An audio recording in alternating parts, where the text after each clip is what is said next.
Morning everybody, welcome to Honeysuckle Farms.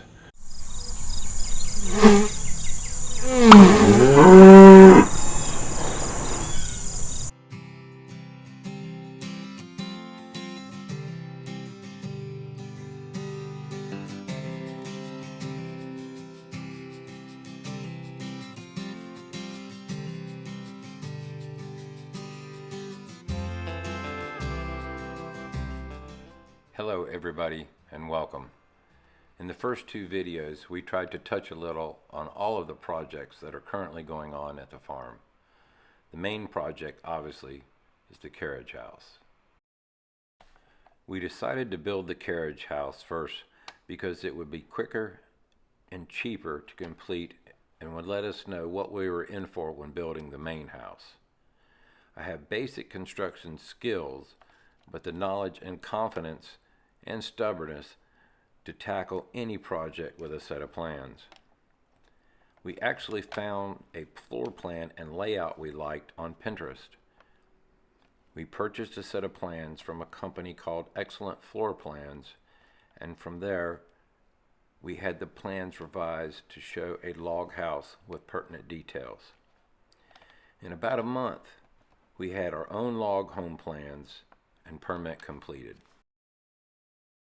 The construction on the carriage house has slowed a bit due to some unforeseen expenses, weather, the cost of lumber, and time, something we all wish we had more of. But I will show you a few pics and give you a brief history on the carriage house and get you all caught up.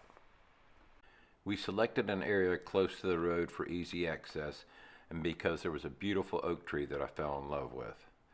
After bush hogging, clearing, cutting down trees and grading, we were ready to start laying out the foundation.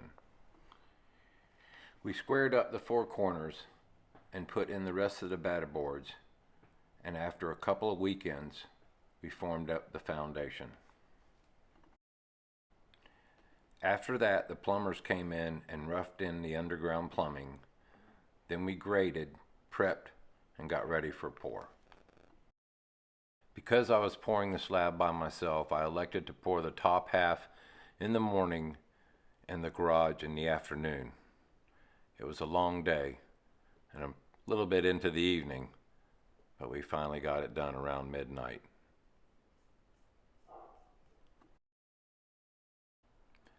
That was February 2020.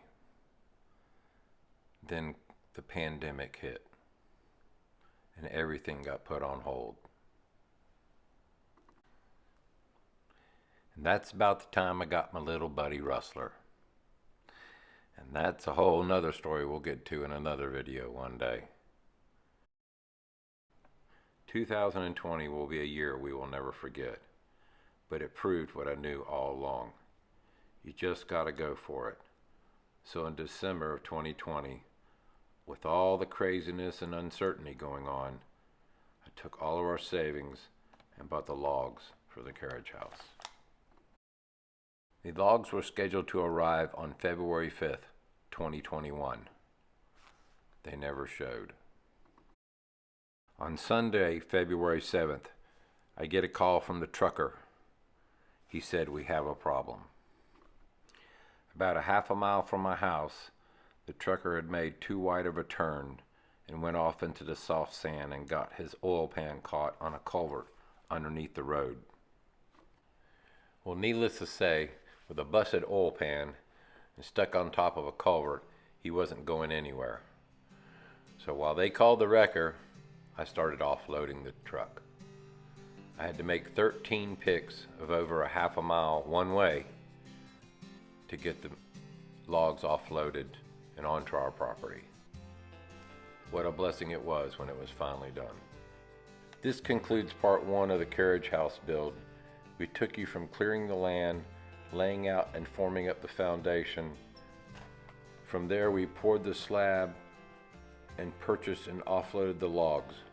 In part two we will take you from laying out the base plate to our current time frame where we are forming up some concrete pads and getting ready to install the subfloor. If you enjoyed what you've seen so far and would like to see more, please hit the like button, subscribe, and click on the notification bell so you can check out our new videos when they are posted. Now on to the present and some form work. Hello everybody, I'm Todd and welcome to Honeysuckle Farms. Well, it's Sunday and it's the first time we've been able to get outside all weekend. We got rain on Friday night and it didn't stop till this morning. I think we probably got about 4 or 5 inches of rain. Lucky for me, my wife Lynette is out here today, and we're gonna work on this porch. What I've got is it's about 8 by 20 porch. It's gonna have deep footers in the corners so that we can install the round columns, the wood columns that we're gonna sort of fabricate ourselves and put in there. I've got some logs that I got from I showed it before. Some logs right there on the top from the lumber company. So I'm gonna try and make some custom corner posts. We'll see how that works out. But anyway, we got a little time. The ground's good and about where we need it. I've got the transit out, so we're going to shoot the elevations on it, check it once we get it formed up. Main thing is to get it formed up and squared up.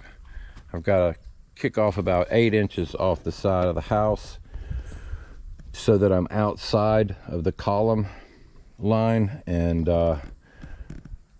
then just extend. I'm extending the front out about an extra 6 inches just because I want to. Gives it a little bit more support, and we're going to have a nice deep footing, steel and everything in the corner. But anyway, it's time to get working on it. Let's get this thing formed up.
Okay. Took a little break, and then we finished up the pad here. And as you can see, I set out 8 inches to allow for a column to go there, and a column to go there. We'll dig the footers later. What I'm thinking about doing, because of the amount of concrete this is going to take, it's only going to take a couple of yards, about 3 yards. Instead of losing a truck charge, thinking about forming up a pad, about a 20 by 20 pad in front of the shop, so I can park vehicles and work on them there. It's always nice to work on concrete instead of ground. So anyway, that part's done, and we're still kind of trying to figure all this out. This is all up in my head with what I'm doing. They called for a 2 by 12 porch. I wanted to extend the log out and make it part of the porch. I'm going to put another log down below here to catch the column once I get the column in, and we'll have a threaded rod holding the column in place so it won't go. So that's the plan. So anyway, probably going to go up to the garden, work in the garden for a few minutes, then go feed the cows and the pigs, do the chores, and then probably eat some good food and call it a day.